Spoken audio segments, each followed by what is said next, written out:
In the beginning, God created the heavens and the earth. Now the earth was formless and empty, darkness was over the surface of the deep, and the Spirit of God was hovering over the waters. And God said, "Let there be light," and there was light. God saw that the light was good, and he separated the light from the darkness. God called the light day, and the darkness he called night. And there was evening, and there was morning, the first day. And God said, "Let there be a vault between the waters, to separate water from water." So God made the vault and separated the water under the vault from the water above it. And it was so.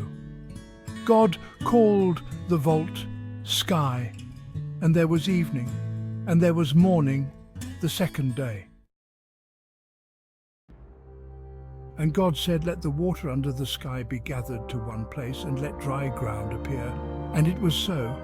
God called the dry ground land, and the gathered waters he called seas, and God saw that it was good. Then God said, "Let the land produce vegetation, seed-bearing plants and trees, on the land that bear fruit with seed in it, according to their various kinds." And it was so.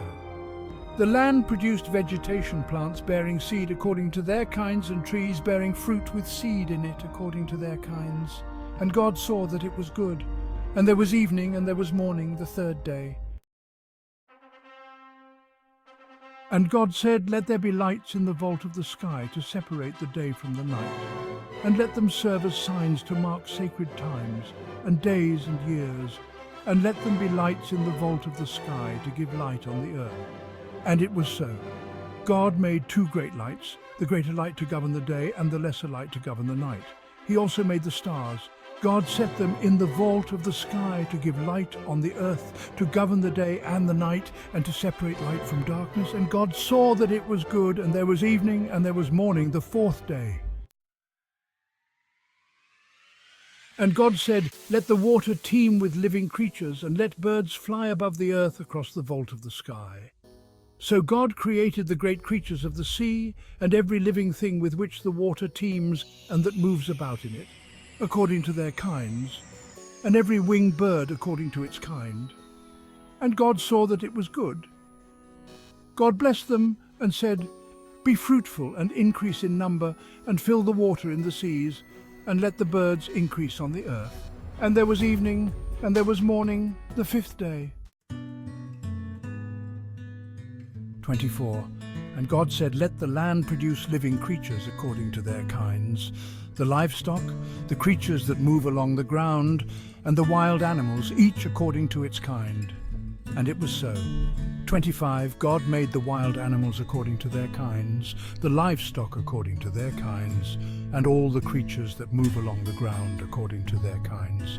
And God saw that it was good. 26. Then God said, "Let us make mankind in our image, in our likeness, so that they may rule over the fish in the sea and the birds in the sky, over the livestock and all the wild animals, and over all the creatures that move along the ground." 27. So God created mankind in his own image. In the image of God he created them, male and female he created them. 28. God blessed them and said to them, "Be fruitful and increase in number. Fill the earth and subdue it. Rule over the fish in the sea and the birds in the sky, and over every living creature that moves on the ground."